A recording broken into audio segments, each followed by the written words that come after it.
pernah berkata, bangkit itu tidak ada. Tidak ada kata menyerah, tidak ada kata putus asa. Kalah, coba lagi. Gagal, bangkit kembali. Bangkit itu mencuri perhatian dunia dengan prestasi. Oleh karena itu, mulai saat ini kami akan mencuri perhatian panggung ini dengan sebuah prestasi.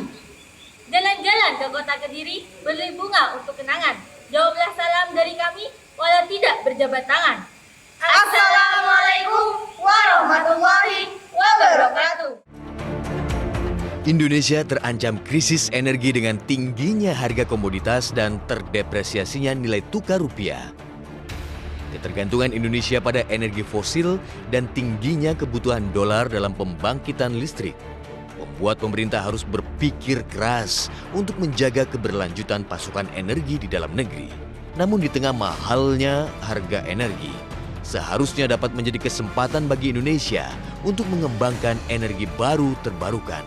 Pasalnya, skala keekonomisan energi terbarukan selama ini selalu kalah bersaing dengan energi fosil dan membuat bauran energi sulit terdiversifikasi. Namun persoalan lingkungan, harga listrik energi terbarukan, hingga kepastian investasi masih menjadi ganjalan berkembangnya energi terbarukan. Lalu, Akankah Indonesia terus bertahan dengan bahan bakar fosil? Tidak! Indonesia sebagai negara yang terletak di daerah tropis mempunyai beberapa kelebihan. Di antaranya, mendapatkan sinar matahari dengan intensitas yang tinggi sepanjang tahun. Kondisi ini kemudian dimanfaatkan untuk memenuhi kebutuhan primer masyarakat, yaitu kebutuhan akan energi listrik.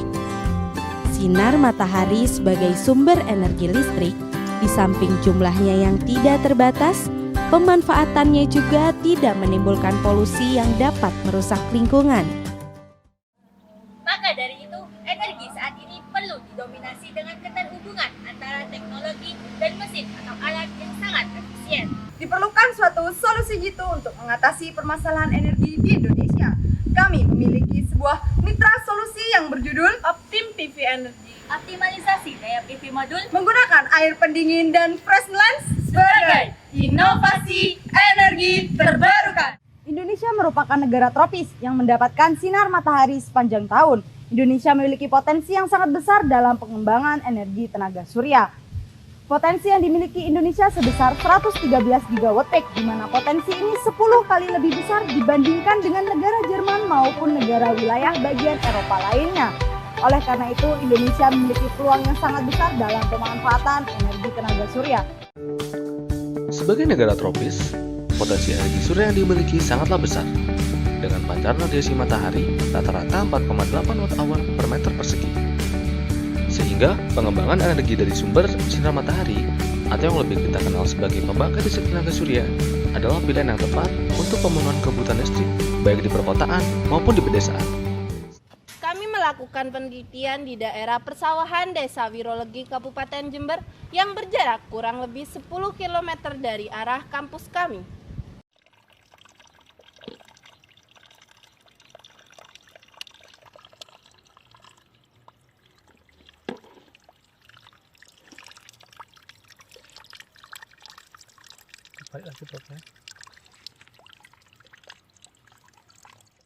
Alur penelitian kami yang pertama yaitu perumusan masalah, setelah itu studi literatur, kemudian perancangan bangun alat. Perancangan bangun alat kami melakukan dengan dua kondisi, yaitu kondisi cerah dan kondisi berawan pada pukul 7.30 sampai dengan 15.30. Dari kedua kondisi tersebut menghasilkan suatu proses output di mana hasilnya apabila terjadi suatu kendala, contohnya terjadi hujan, maka uji pengambilan data dapat dilakukan keesokan harinya.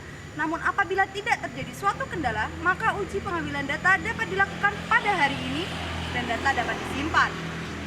Alur penelitian kami yang pertama yaitu panel surya. Panel surya adalah alat untuk mengubah cahaya matahari menjadi energi listrik. Namun, panel surya akan mengalami penurunan kerja apabila menjadi panas atau semakin panas, sehingga perolehan energinya semakin berkurang. Dan apabila panel surya dan lensa Fresnel disejajarkan, maka intensitas cahaya yang diterima oleh panel surya menjadi lebih banyak. Namun hal itu juga membuat panel surya menjadi cepat panas, sehingga daya yang diterima oleh panel surya mengalami penurunan. Ketika pada permukaan panel surya dialiri oleh media air, maka cara kerja panel surya tidak akan mengalami penurunan meskipun kondisi cahaya sekitar sedang panas. Karena sifat dari air sendiri yaitu lebih sulit untuk menyerap kalor.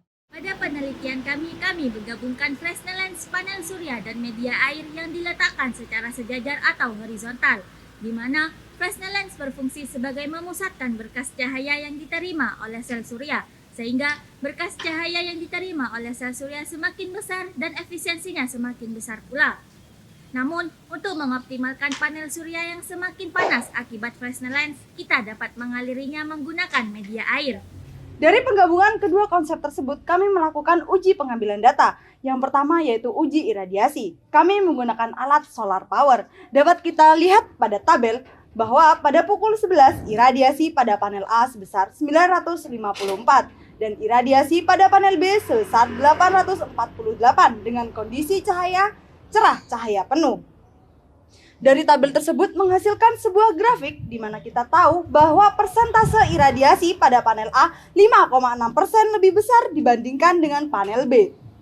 Selanjutnya untuk menghitung tegangan kami menggunakan alat voltmeter, di mana dapat dilihat perhitungan kami pada tabel. Panel A memiliki tegangan sebesar 10,5 volt, sedangkan panel B memiliki tegangan sebesar 9,9 volt. Namun panel C memiliki tegangan sebesar 9,8 volt. Jadi dapat dilihat pada grafik, panel A mengalami peningkatan sebesar 1,63% dibandingkan panel B dan panel C. Selanjutnya kita menghitung arus menggunakan alat amperemeter. Kita lihat pada tabel, panel A memiliki arus sebesar 0,37 ampere, pada panel B sebesar 0,35 ampere, dan pada panel C sebesar 0,27 ampere. Dari tabel tersebut menghasilkan sebuah grafik. Panel A memiliki persentase sebesar 1,42% lebih besar daripada panel yang lain. Uji pengambilan data yang keempat yaitu uji daya keluaran, di mana kita tahu bahwa rumus uji daya keluaran yaitu tegangan dikali arus dikali fill factor. Fill factor merupakan ketetapan yang terdapat pada panel surya. Kita lihat pada pukul 12 daya keluaran pada panel A sebesar 4,1, pada panel B sebesar 3,1, dan pada panel C sebesar 2,9. Dari perhitungan tabel tersebut menghasilkan sebuah grafik bahwa persentase pada panel A sebesar 2% lebih besar dibandingkan daya keluaran pada panel B maupun daya keluaran pada panel C. Selanjutnya yaitu kita menghitung efisiensi menggunakan rumus daya keluaran dibagi daya masukan dikali 100%. Kita lihat pada tabel, panel A memiliki efisiensi sebesar 14,5%, pada panel B sebesar 10,1%, dan pada panel C sebesar 9,8%. Dari tabel tersebut memiliki sebuah grafik. Kita lihat panel A memiliki persentase sebesar 4,5% lebih besar daripada panel B dan panel C. It's really that easy. Mengingat letak Indonesia yang berada di daerah tropis, penggunaan solar energi sistem sebagai pilihan energi sangatlah tepat. Dengan memasang solar energi sistem atau PLTS saat ini, kita akan mendapatkan harga listrik yang tetap walaupun terjadi kenaikan pada tarif listrik nasional. Mendapatkan energi yang murah, mengingat dengan terbatasnya kandungan minyak bumi, terjadi fluktuasi harga yang tidak dapat diprediksi. Energi yang ramah lingkungan, karena menggunakan sumber maupun komponen yang tidak menyebabkan polusi. Energi independen, dapat secara individual kita peroleh tanpa bergantung dengan jaringan listrik nasional. Jadi, ketika kedua konsep tersebut digabungkan, maka memiliki keunggulan sebesar 4,5% lebih besar dibandingkan dengan panel surya yang lain. Oleh karena itu, inovasi ini memiliki peluang yang sangat besar dalam pemanfaatan energi di Indonesia. Saya Angel Ardila. Saya Erika Nugraheni. Saya Vivianingsih. Sekian pemaparan dari kami. Wassalamualaikum.